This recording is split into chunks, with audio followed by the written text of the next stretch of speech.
Quando a noite cai, Karina Ricci. Muito tempo atrás, nas belas terras misteriosas da Irlanda, dois jovens se encontraram de todas as maneiras possíveis.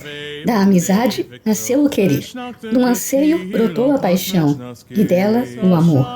E assim, as duas almas se fundiram, uma na outra, os dois corações bateram como um. Eles se amaram profunda e intensamente, vivendo felizes, ainda que o para sempre tenha sido breve. Algumas pessoas acreditam que aquele sentimento tão puro e ardente não se perdeu e que ainda hoje pulsa no peito daqueles que se recordam. E elas estão certas. Como uma boa história de amor, esta começa, da mesma maneira que tantas outras. Era uma vez... Capítulo 1. Não posso perder este emprego, não posso perder este emprego, não de novo. Eu mentalizava, enquanto espiava pelo visor redondo da porta preta que separava a cozinha do pequeno salão do restaurante Papadori. Papa Arnaldo falava com aquele executivo, e o rosto do meu chefe não parecia muito feliz, nem o do executivo, sobretudo quando a bolota gosmenta pendurada em sua orelha tremulou e caiu, escorrendo na lapela do terno caro. Ok, talvez eu não fosse demitida. Tentei ser otimista. Qualquer um podia deixar o parmesão cair dentro do molho. Era pura física. Todos os corpos que possuem massa sofrem atração entre si. E havia muita massa no prato coberto de molho pesto, logo o queijo deve ter se sentido irresistivelmente atraído por ela e voou da minha mão. A culpa não era minha se a gosma decidir espirrar em todas as direções e sujar o terno bem cortado do executivo, além do vestido chique da sua namorada. Se havia alguém a ser culpado, esse alguém era Isaac Newton. Eu só não tinha certeza se Papa Arnaldo se lembraria da lei da gravidade naquele momento, com o cliente esbravejando sobre como estava ultrajado diante da minha falta de jeito e que jamais voltaria a pôr os pés naquele restaurante. Soltei um suspiro, arriando os ombros. Era melhor juntar minhas coisas. Tem dias em que tudo dá tão errado que a pessoa se pega pensando que não deveria ter saído da cama, nem para ir ao banheiro, só para evitar que, sei lá, quando fosse acionar a descarga, acidentalmente quebrasse alguma coisa e a casa se transformasse em uma enorme piscina. Deve ser legal ser essa pessoa, pensei, me afastando da porta, desanimada. Ter apenas um dia ruim, ao contrário do que acontecia comigo, que vivia numa catástrofe todo santo dia. O fato é que eu estava constantemente alerta, tentando prever o próximo desastre, mas, por mais que me esforçasse e executasse cada movimento com atenção calculada, alguma coisa sempre dava errado. Uma espécie de maldição que começou no meu aniversário de 18 anos, na mesma época em que os sonhos começaram. Não que uma coisa estivesse relacionada à outra. Bom, eu achava que não. Ao contrário de minha irmã caçula, que estava certa de que o cosmo queria me dizer alguma coisa. Se bem que Aisla também acreditava em fadas, duendes, unicórnios, nos descontos da Black Friday e em promessas de políticos. Então, ela não contava. Talvez porque eu estivesse pensando nela, meu celular apitou com uma mensagem de Ayla. Na verdade, uma foto da minha irmã 2 anos mais nova, mostrando a língua e fazendo um V com os dedos dentro de um provador. Ah, maravilha! Antes que eu pudesse responder, ela me ligou. Bri! Foi dizendo, você viu? Não é a saia mais perfeita da história das saias perfeitas? Eu amei as contas e os bordados na barra. Ficou incrível em mim, não ficou? Você comprou? Eu quis saber, alarmada. Ainda não, queria saber a sua opinião. Soltei o ar com força. Eu odiava ter que bancar a corta-onda, mas a situação em casa estava mesmo complicada. Desde a morte de papai, 8 anos antes, as coisas ficaram difíceis para a nossa família. E mamãe fazia o que podia, que não era o bastante. Ela precisou hipotecar a pensão para continuar cuidando do lugar, um paradoxo que não tinha chance de funcionar. Mamãe e Ayla administravam o negócio da família, enquanto eu me aventurava, ou deveria dizer, explodia, no mundo lá fora, numa tentativa de conseguir alguma grana e não perder a única coisa que tínhamos na vida. Ayla, no entanto, vivia em outro mundo, um que era colorido e bonito, e no qual o dinheiro simplesmente brotava na conta. Ayla, eu quero que você tire essa saia, coloque de volta na arara e se afaste da loja devagar. Mas, Briana, eu gostei tanto dela, choramingou. E eu quase pude ver sua carinha de filhote que caiu da mudança. A mamãe disse que eu podia. A mamãe sabe que o seu cartão está estourado e que você teve que parcelar a dívida no mês passado? Não, murmurou emburrada, mas eu pensei em fazer o cartão da loja. A saia é tão baratinha, eu posso parcelar 10 vezes. Vai sair, mais barato que um salgado. Fechei os olhos, inspirando fundo para não gritar. Ah, Isla, a hipoteca da pensão está vencida e nós temos que arrumar o dinheiro da prestação antes que a próxima parcela vença, senão vamos ser despejadas. Vamos perder não apenas o nosso teto, mas a fonte de renda da nossa família. O que eu ganho mal dá para o mercado. Considerando, claro, que eu ainda tivesse um emprego até o fim daquela noite, coisa que parecia pouco provável, já que eu tinha dado uma espiada no que estava acontecendo no salão e avistado a carranca enrubescida do meu patrão, ainda tentando se desculpar com um cliente do Pesto. Tá bem, resmungou minha irmã. Já tirei a saia e tô indo colocar de volta na arara. A saia mais perfeita do mundo não vai para casa comigo. Ouvi o tilintar do cabide contra o metal. Adeus, saia. Um dia eu volto para te buscar, não se esqueça de mim. Não vou me esquecer de você. Adeus, sainha linda. Pronto, saí da loja. É isso que você queria? Feliz agora? Na verdade, não, Ais. Falei magoada. Eu queria que você pudesse ficar com ela, mas nós não temos mais dinheiro. Ela bufou tão alto que tive que afastar o celular da orelha. Desculpa, Bri. E sou realmente arrependida. Eu não quis parecer rancorosa. É que eu acabei de terminar um relacionamento que poderia ter sido lindo, mas que nem teve a chance de começar. Mordi a bochecha para não rir. A Isla tinha um relacionamento bastante intenso com seu guarda-roupa. A paixão por roupas só não superava seu amor pela fotografia, e qualquer um que visse seu trabalho entenderia o motivo. Ela era absurdamente talentosa. Você vai superar, brinquei. A pobre saia é que nunca vai se recuperar. Bom, isso é verdade. Duvido que ela caia tão bem em qualquer outra pessoa. Eu também. Ela era a garota mais linda que eu conhecia. Desde o cabelo claro caindo em ondas até o meio das costas, até a boca pequena e cheia, a pele branca sem sardas e os grandes olhos verdes. A única coisa que tínhamos em comum. Não que eu me achasse feia. Minha aparência era ok. Eu gostava da maneira como minhas mechas se rebelavam. Nem lisas, nem enroladas, chegando quase à cintura, das sardas que decoravam minha pele, do formato ovalado do rosto.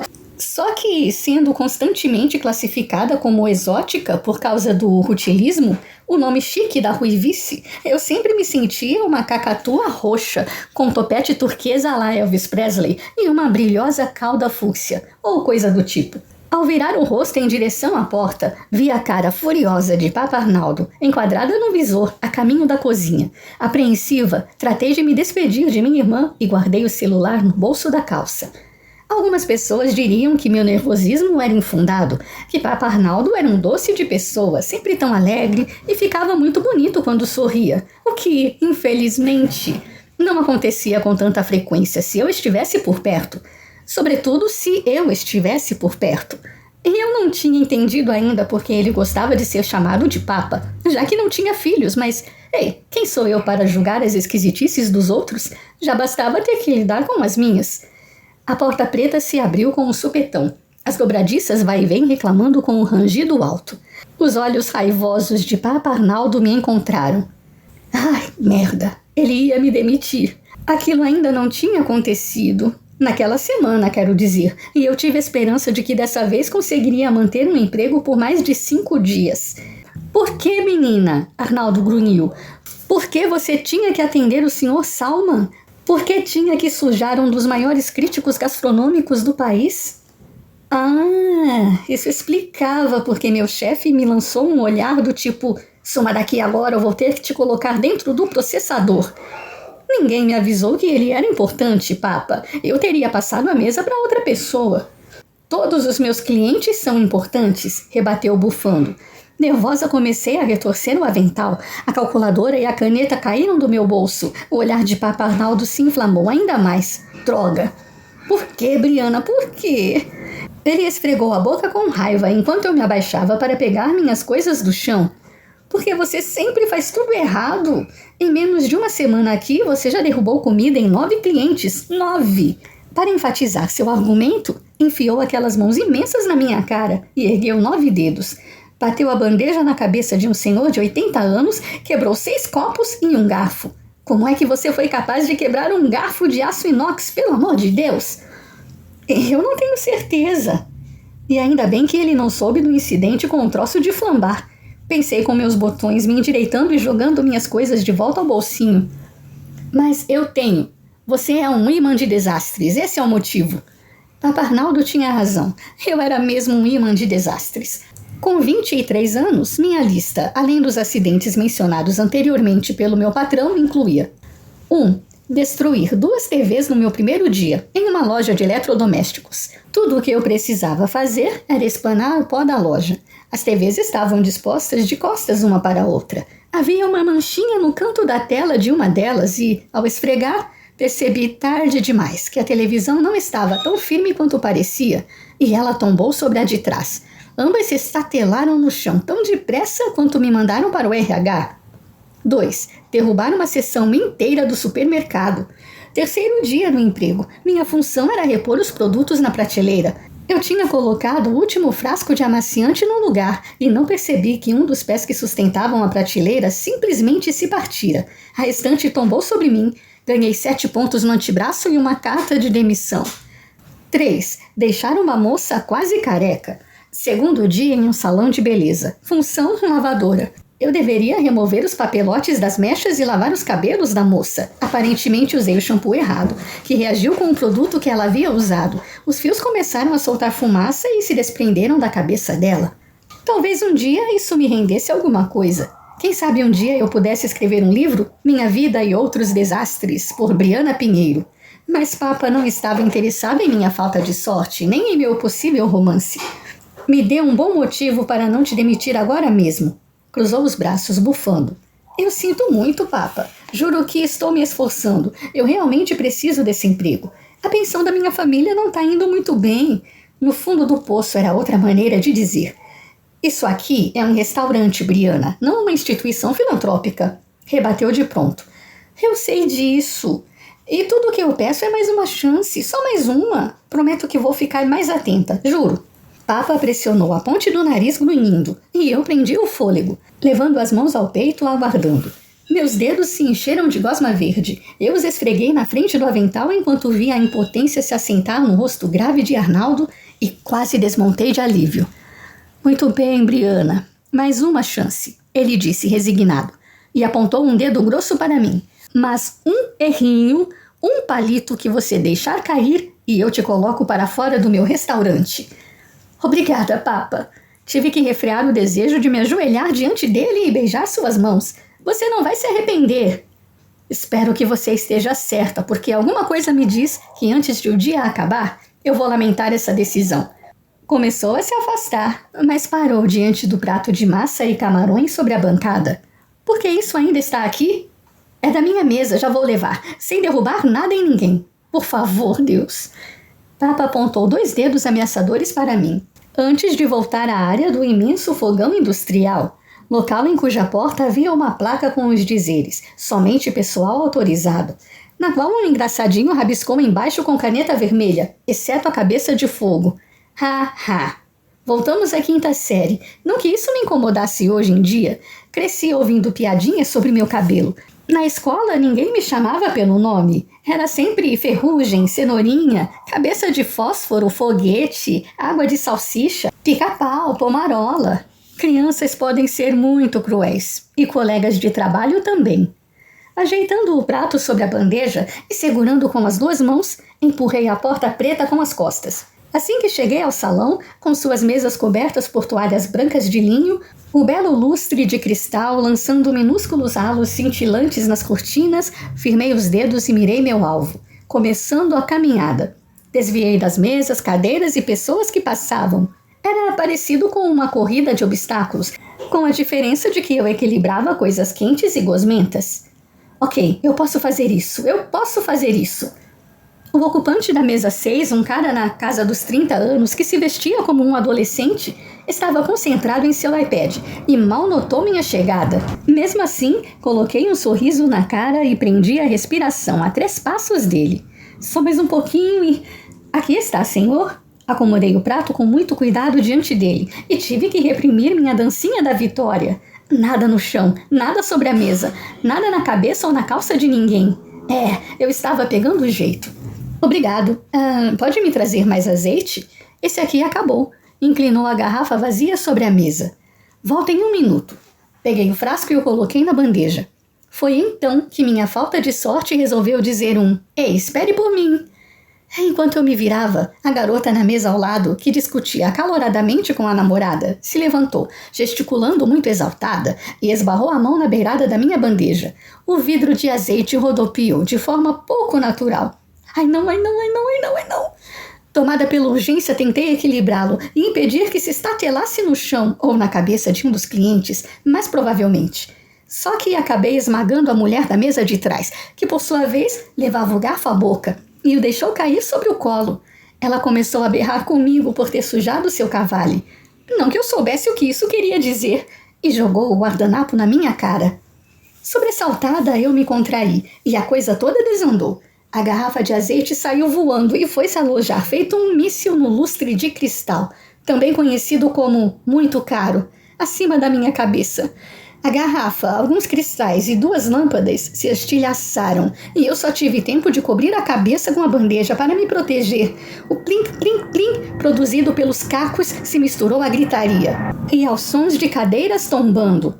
Fiquei encolhida até que um par de mãos gentis tocou meus ombros. Era Heloísa, a outra garçonete. Você se machucou? Ela quis saber. Sacudi a cabeça negando. Uma pequena chuva de estilhaços caindo dos meus cabelos. Elo recuou. Devagar, sobre o olhar estarrecido de todo o restaurante, fiquei de pé. Infelizmente, Papa Arnaldo estava ali também, analisando a bagunça, com as mãos na cabeça. Então suas sobrancelhas se abaixaram, os lábios se retraindo sobre os dentes. Moveu uma das mãos, a que segurava a colher de pau, e apontou para mim como se fosse uma lança. Na cozinha, rosnou. Agora. Conforme ele girava os calcanhares e voltava para o coração do restaurante, cuspindo fogo, alisei o avental. Espanei os cacos de vidro do antebraço e dos ombros e aprumei a coluna, antes de me dirigir para a cozinha de Papa Arnaldo pela última vez. 1h30 depois, eu chegava ao predinho de 2 andares e fachada que um dia fora amarela, mas que agora exibia os tijolos em alguns pontos. Um letreiro sobre a porta marrom tinha algumas lâmpadas queimadas e outras acesas, que iluminavam os dizeres em São Fió. A decadência era visível em cada detalhe. A pensão Filó pertencera à vovó Filomena, e a mamãe sempre sonhou em reformar o lugar, transformá-lo em algo que Ayla chamava de borro chique, seja lá o que isso significasse. Mas nos últimos tempos, nós mal conseguíamos pagar a conta de água. Mesmo um tanto deteriorado, eu amava aquele lugar. Como é que nós iríamos continuar ali agora que eu tinha sido demitida? O pagamento pelos 4 dias de trabalho no Papador não cobria nem metade do prejuízo que eu havia causado. Claro que me prontifiquei a trabalhar de graça até sanar o dano, o que deixou Papa Arnaldo branco feito um papel. Ele me deu 2 notas de 100 pela jornada de 4 dias e me empurrou para fora do restaurante. Desanimada, passei pela porta dupla meio desnivelada, que precisava urgentemente de um novo conjunto de dobradiças, procurando alguém atrás do velho balcão de cerejeira todo rabiscado. Mamãe não era muito boa em guardar papéis e preferia entalhar os telefones importantes, recados ou lembretes em algo que não pudesse perder, como o tampo da bancada de 2 metros de largura ou a cúpula do antigo abajur sobre ele. Mas não havia ninguém ali. Estava quase alcançando as escadas com a balaustrada cheia de rococós dos anos 40 para ir até o meu quarto, onde ouvi passos ecoando pelo piso de tacos de madeira. Mamãe surgiu no hall e me viu. Olhou para o relógio no pulso e suspirou. Não! Você não pode ter perdido o emprego de novo, Briana. Secou as mãos no avental amarrado na cintura. Explodiu o lustre, contei, me sentando no 3º degrau. A tábua rangiu. Meu Deus, Briana! Ela correu até mim e tocou meu rosto com os dedos cheirando a alho. Você se machucou? Só o meu orgulho. Dei de ombros. Não foi culpa minha, mãe, juro. A garrafa de azeite saiu voando. Ela se sentou ao meu lado na tábua, soprando a franja loira que lhe caía nos olhos. Eu sei, meu amor. Passou um braço pelos meus ombros, me apertando contra o peito. Não fique tão chateada. Aquela espelunca não estava à sua altura. O próximo emprego vai ser melhor, você vai ver. Próximo? Eu nem sabia mais a que me candidatar. Havia sido um fiasco. Na loja de sapatos, na locadora, na lavanderia, no salão, na loja de eletrodomésticos, no restaurante. Isso só naquele mês. Não entendo, mãe. Falei contra a medalhinha da Virgem Maria, que ela trazia no pescoço. Parece que eu estou sempre no lugar errado e na hora errada. Sou um desastre. Ela me beijou na testa, afagando meus cabelos. Não é não, Bri. Só não anda dando sorte. E as coisas não podem ser ruins para sempre. Sua avó sempre dizia isso. Eu esperava que ela estivesse certa. Já estava cansada de tudo dar errado na minha vida. Algum novo pensionista? Endireitei as costas e me desprendi de mamãe. Caso contrário, acabaria caindo no choro. Por um ínfimo instante vislumbrei o desespero naquelas íris verdes, mas ela logo tratou de ocultá-lo, forçando um sorriso corajoso. Não, continuamos apenas com a dona Lola, mas vamos ter fé. Talvez a página no Facebook que você fez traga resultado. Então sua voz se animou. Tem uma coisa que vai te alegrar. Eu pressenti que você ia precisar de um agradinho. Enfiando a mão no bolso do avental, ela retirou de lá um estojo de crayons e o aninhou sobre minhas coxas. Mãe, você não devia ter comprado isso. Estamos cortando tudo, exceto os sonhos das minhas filhas. Ela tocou meu queixo delicadamente. E se não posso comprar meia dúzia de lápis de cor para minha filha? De que me adianta estar viva, ora essa? Mas não eram lápis comuns, eram crayons profissionais, e aquela meia dúzia custava o equivalente à nossa conta de água. Diante da nossa atual situação financeira, aquilo era um gasto e tanto. Ouvimos passos no alto da escada e nos viramos. Ayla estonteante em uma saia longa branca e um top curto lilás que deixava um pouco da pele da barriga à mostra. Me examinou por um instante antes de gemer. De novo, Bri! Bandeja descontrolada. Eu me encolhi. Senhor, naquele restaurante fino! O Arnaldo te deu uma carta de recomendação? Ah, sim. Abanei a mão. E também me deu um lote de ações na Bolsa de Valores, um carro zero e 2 unicórnios. Eu só acho que não custava nada para ele. Ela revirou os olhos, descendo os degraus. Mas custava, sim, mais ou menos uns R$2.000, pelo reparo daquele lustre. Não vai jantar com a gente hoje, Ayla? Mamãe se levantou. Eu tenho um encontro, mãe. Aquilo imediatamente capturou a atenção de Dona Ágata Pinheiro. Não que mamãe fosse casamenteira, longe disso. O problema era Ayla, que se apaixonava com a mesma facilidade com que eu perdia empregos. Ela dizia que não podia evitar. Tinha Vênus em Escorpião. Só Deus sabia o que isso significava. Eu conheço? Mamãe começou a interrogar. É da faculdade? É de boa família? Acho que é. Ayla nos alcançou e se acomodou num lugar, antes ocupado por mamãe. Ele faz química, tem um senso de humor ótimo. O pai é arquiteto e a mãe dentista. Ele é um gato e tem um irmão solteiro. Ergueu as sobrancelhas, cutucando minha barriga com o cotovelo. Ah, é, porque o namorado é exatamente o que eu preciso agora, ironizei.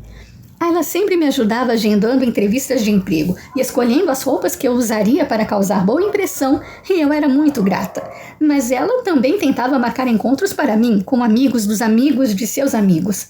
E isso era um pesadelo. Se existia algo em que eu era ainda pior do que manter um emprego, era manter um namorado.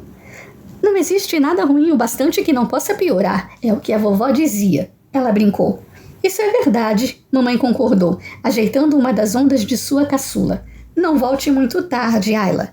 E, se virando para mim, tome um banho relaxante, Briana. Vou preparar o seu prato predileto para te animar. Não fica tão deprimida. Ayla me cutucou com o ombro, assim que mamãe voltou para a cozinha. Aquela espelunca não servia para você. E sabe de uma coisa? Estou cada vez mais convencida de que todas essas demissões têm um significado. Que eu não sei fazer nada direito, por exemplo? Ela fez um gesto depreciativo com a mão. As pulseiras de contas em seu pulso reluziram. Além disso, talvez seja o destino dizendo que ainda não é isso, Bri. Lutei para não gemer. Era a cara dela dizer aquilo. Ou então que as fadinhas que regiam meu destino tinham ficado sem purpurina no potinho da sorte. Então não fica tão preocupada, tá? Plutão não está mais retrógrado, prosseguiu. E eu me limitei a olhar para ela, esperando que aquilo fizesse algum sentido. Alguma coisa boa finalmente vai acontecer, explicou um tanto impaciente. É só mais um semestre e eu termino a faculdade de fotografia. Aí, com um pouco de sorte, vou descobrir um jeito de pagar o bacharelado na New York Film Academy. Vai começar a pipocar trabalho. Nós vamos ter dinheiro e a mamãe e você não vão mais precisar trabalhar. Eu vou dar um jeito em tudo. Só preciso passar nas provas finais. Abri um sorriso. Por isso, você precisa se concentrar nos estudos e deixar o restante para mim, ok? Deve ser como você disse, Ice. Eu só não descobri ainda no que eu sou boa. Mas eu não disse isso. Ela brincou com uma bolinha da pulseira. Acho que descobriu sim. Só tem medo de ir atrás do seu sonho. Aqueles desenhos são de outro mundo, Bri. Eu não teria usado uma expressão melhor. Meus desenhos eram mesmo de outro mundo. Um mundo que não existia, fora dos meus sonhos. São só uns rabiscos imprecisos, me esquivei. Muita gente chamaria de arte. Ela beliscou minha cintura e ficou de pé. Tem certeza que não quer que eu marque com o irmão do Felipe? Ele não parece muito inteligente, mas é a cara do Andrew Garfield. Tô legal. Cruzando os braços, ela me examinou com atenção, os olhos verdes cintilando com diversão. Sabe que uma hora dessas, você vai ter que sair com alguém de verdade. E parar de sonhar com o seu guerreiro irlandês de faz de conta, né? Eu não estava pensando nele. E então compreendi o que ela tinha dito e fiquei vermelha. E ele não é o meu guerreiro de faz de conta. Bom, mais ou menos. Não querer sair com ninguém não tinha nada a ver com os meus sonhos, mas tinha tudo a ver com meus encontros recentes, também conhecidos por catástrofes testemunhadas por caras legais, bonitos, gostosos, que nunca mais ligam. Desisti de vez depois do último. O rapaz tinha sido legal, me levou a um jogo de futebol e tudo ia bem, até que eu decidi tomar o refrigerante. Não vi que uma abelha havia caído no meu copo e engoli. Acabei tomando uma picada na garganta e passando mal. E quando digo passar mal, quero dizer vomitar dentro do carro que ele tinha acabado de comprar, enquanto o pobre me levava para o hospital. Minha irmã deu risada, guinchando baixinho, o que a fez parecer um porquinho da Índia. Você está sempre pensando nele, Bri. Inesperadamente ela ficou séria, e isso devia ter me preparado para o que viria a seguir. E tá tudo bem ter uma fantasia, desde que ela não atrapalhe a vida real. Ok, eu me levantei. Hora da irmã chata se mandar. Você sabe que eu tenho razão, gritou às minhas costas. Bom encontro, acenei, subindo os degraus. Já no último andar, sorri ao passar em frente ao quarto de Dona Lola e ouvi Julio Iglesias cantando no último volume. A senhora de 83 anos era louca pelo espanhol, tanto quanto por maquiagem. Cheguei ao cômodo no final do corredor, que até o começo do ano anterior, ela e eu dividíamos. Mas as roupas dela ameaçaram nos sufocar, então ela se mudou para um dos cômodos vagos, só até um hóspede aparecer, e nunca mais voltou. Meu quarto parecia ainda mais rudimentar naquela noite, com a cama de casal, o armário sem uma das portas e uma mesa redonda fazendo as vezes de criado mudo. Os melhores móveis estavam nos quartos para locação. A escassez de mobília parecia combinar com o restante da minha vida. Para acalmar minha mente agitada e meu orgulho ferido, peguei o caderno de capa dura dentro da bolsa, o estojo que acabara de ganhar, e me joguei na cama.